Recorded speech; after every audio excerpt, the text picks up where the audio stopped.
The movie kicks off with us finding out that it's the year 2026. While a glacier in the Alps was melting, a man's body was uncovered right in the middle of the ice. Scientists discovered that he's been dead for about 5,300 years. And today we're going to find out his story. So, we're heading 5,300 years back in time, straight into the heart of the Alps. Back then, there were no countries or cities. It was all just scattered tribes where maybe a few dozen people lived, nothing more. In our hero Kalab's tribe, his pregnant wife is just about to pop, and she actually gives birth successfully. But unfortunately, she passes away during childbirth, so Kalab and the rest of the tribe take her to perform their special death rituals, because they believe that's how her soul finally becomes free. Kalab picks one of the women in the tribe to be his new wife and take care of his infant baby, and they throw a small celebration for the newborn, according to their beliefs. After that, the leader Kalab decides to head out and do some hunting, because life back then, my friend, depended on food, fur, and hides, and that was it. Our hero says goodbye to his baby and trusts in God as he heads out to find his livelihood. He keeps walking for long distances while looking back at the tribe, which is living in peace, raising birds, and just trying to survive until they die, nothing more, because to them, death is the real freedom. As for our hero, he sits down to rest for a bit after walking a lot and starts a fire by rubbing stones together, of course. But then he senses an animal near him, so he gets up to hunt it with his bow and arrow immediately. It shows he's got the skills, and he succeeds in his first hunt. Back at the tribe, everyone was living happily and doing their chores, whether it was making leather and fur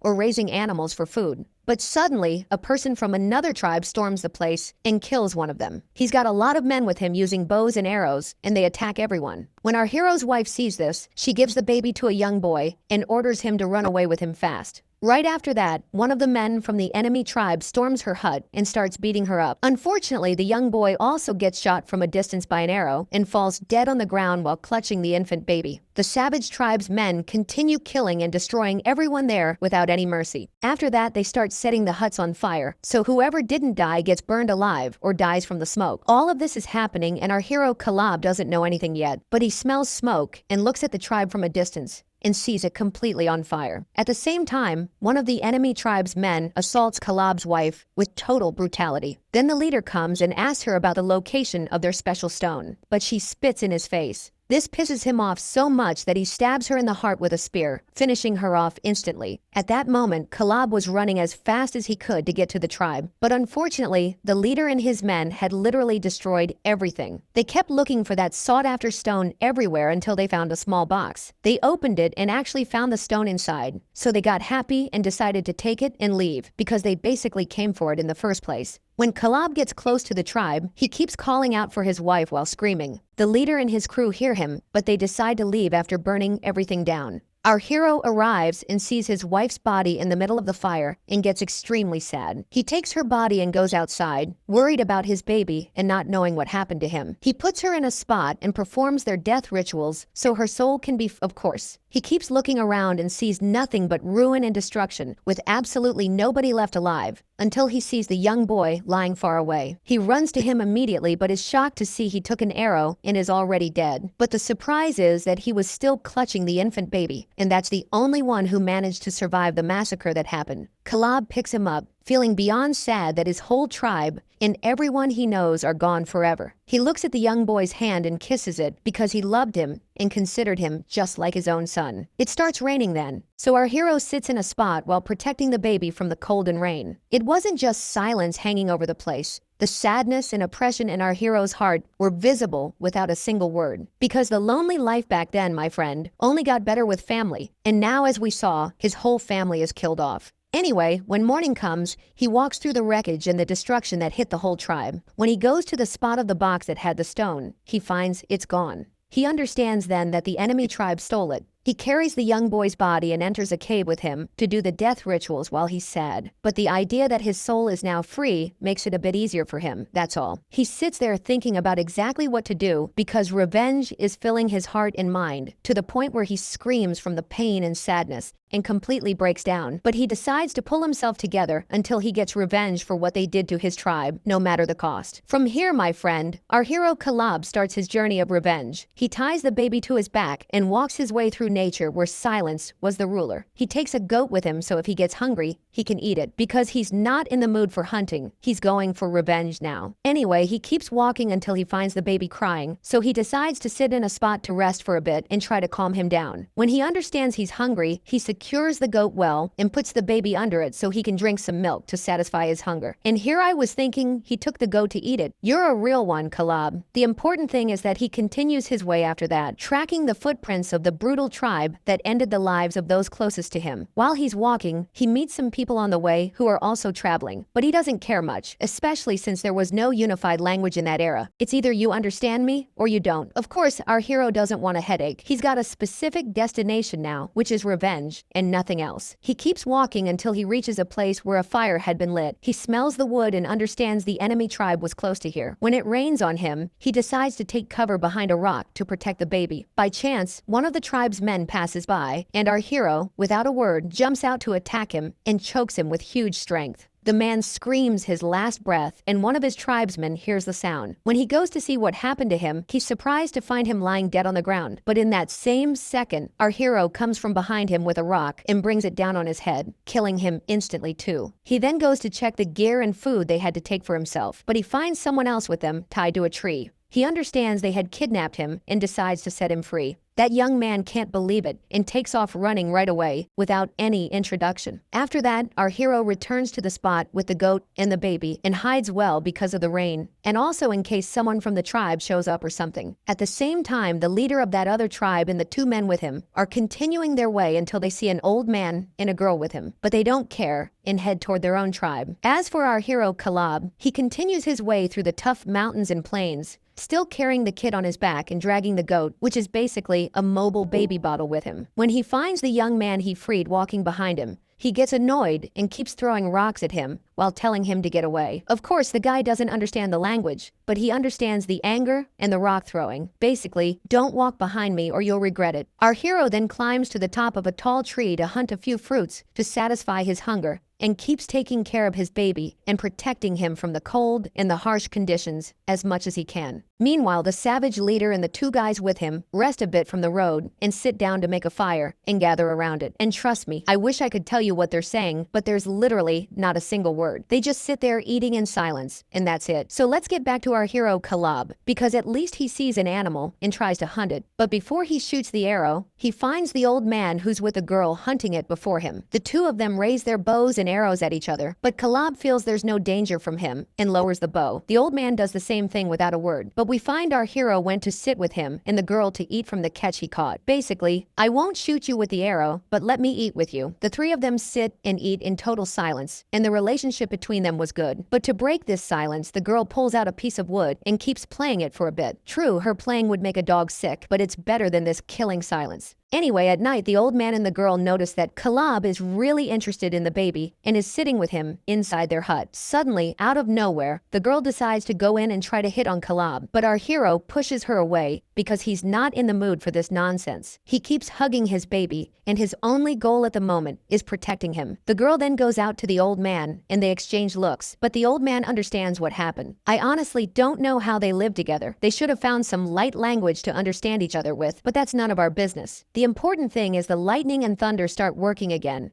and our hero Caleb is just busy rocking his baby and protecting him from the rain. Anyway, the next day we see Caleb moving from the place, but the baby isn't with him. When the old man sees him from a distance while he's walking, he's really affected and sad. He probably wanted him to live with them or something. But the important thing is that when he enters his daughter's hut, he discovers that Caleb left the baby for her to take care of and raise. The girl is very happy and treats him like she's his mother. Meanwhile, our hero walks long distances searching for the tribe that ruined his life. He keeps walking until he enters a cave in front of him. But the problem, my friend, is that the leader and the two guys with him see him from a high hill. The leader orders the assistant to get rid of him because he's been following them for a while. Our hero keeps walking inside the cave, exploring it slowly. I mean, we're not in a rush, and there's no talking or anything, until suddenly he finds an arrow being shot toward him, but it doesn't hit him. He runs fast to take cover behind a rock until he pinpoints the location of whoever is shooting. But every time he peeks, he finds another arrow being thrown at him. He gets ready with the bow and arrow, but the situation is tough to hunt someone from a high elevation from his spot. He decides to stay behind the rock and try to seize any chance. But the leader's assistant turns out to be stupid and tries to come down from the high hill, so he trips and falls on the ground dead. When the leader and the other man hear his voice, they decide to continue their way like nothing happened. As for our hero, he runs to him to make sure for himself that he's dead for good. When he finds him dead, he tells him, "Fate spared you from what I was going to do to you," and he reaches down and gouges his eyes out with both hands as a form of revenge. So it's not said he just died on his own. It's a matter of pride for Kalab. He screams at the top of his lungs afterward because he wanted to be the one to kill him and not have him die by accident like that. After that, he goes to wash his hands from the blood in the river and sits to rest for a few seconds. But he decides to continue the path quickly to catch up with the leader and the second man.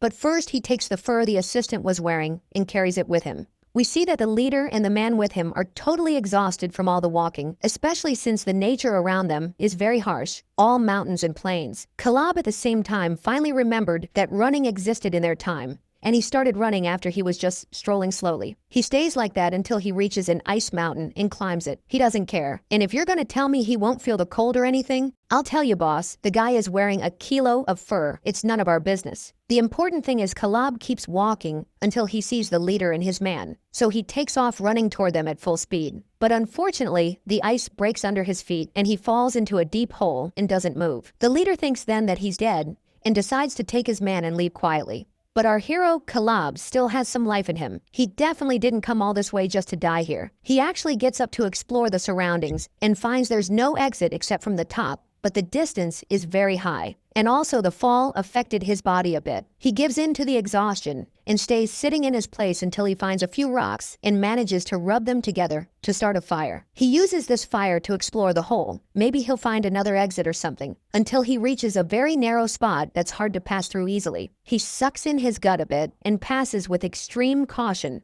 because all of this is ice, of course, and it could melt and fall. It's a done deal. After all the sucking in and pulling and pushing, Kalab gets stuck and doesn't know how to continue, so he has to give up the fire torch. With the axe, he hits the ice to break it a bit so he can pass, but he slips and falls on the ground. He respects himself then and goes back to his place and sits, contemplating this impossible opening. Plus, this isn't a normal mountain he can climb. It's impossible to walk on the ice and go up. He sits there, poor guy, eating small ice balls because of the extreme hunger. After a bit, he starts feeling despair and that he's gonna die in this deep hole. But suddenly, he hears voices outside the hole and feels hope, especially after a rope is thrown to him to help him out. Despite his injuries, he climbs the rope with extreme difficulty until he finally gets out. And who threw him the rope? The young guy he saved before and refused to let walk with him. The young man gives him a look like, "See how I saved you, Kalab?" And he takes off and walks away without a word. Of course, we're used to it by now. It's like when the script of this movie went to the hero, it just had his name on it, probably. The important thing is that Uncle Kalab regains his strength a bit and keeps walking in the snow with difficulty to reach the one who killed his tribe and get revenge, no matter what. He keeps walking. Mountains pick him up and plains put him down until he reaches a high elevation. He looks down and finds a fire lit, and he understands this is the tribe's location finally. Indeed, we see the tribe leader and his friend arriving at their tribe, and each one of them has a little girl he takes in his arms as soon as he arrives. Then each one of them goes to check on his wife. The assistant's leg is totally messed up from all the walking, and then he finds an arrow coming into his back, killing him completely so he can rest forever. His wife screams for him, and the leader comes out to see what's the story. He finds another arrow passing right by him and discovers it's Kalab, hiding behind a rock. He fires back at him, but when the leader gets close to the rock, he's surprised that he's completely vanished with no trace. But he stays ready with the bow and arrow to shoot him as soon as he appears. But Kalab blindsides him from behind with the axe and attacks him with total strength. The leader gets ready with his axe too, but Kalab manages to wound him. Despite that, the leader stays savage and tries to attack him. Kalab goes crazy and hits him with the axe in his chest, wounding him badly. But even then, the leader bites him savagely and wanted to finish him off. In the end, each one of them grabs an axe, but the exhaustion is showing on the leader because of Kalab's brutal injury. He tries to attack him, but our hero dodges him at the last second, stands in front of his face, and gives him a powerful blow with the axe, ending his life forever. So he finally managed to achieve his revenge. He stays sitting in front of him until he takes his last breath and makes sure he's dead for good. Only then does Kalab fall to the ground to rest for a bit, but he quickly goes back to the rest of the tribe, which only has a woman and the two little girls. And of course, they're sitting there upset about their men who died. When Kalab sees them doing the same death rituals of his tribe, he leaves them be, but he enters the leader's room to look for the box with the mysterious stone. And we discover, my friend, that the mysterious stone is actually a mirror. I mean, all of this for a mirror, man.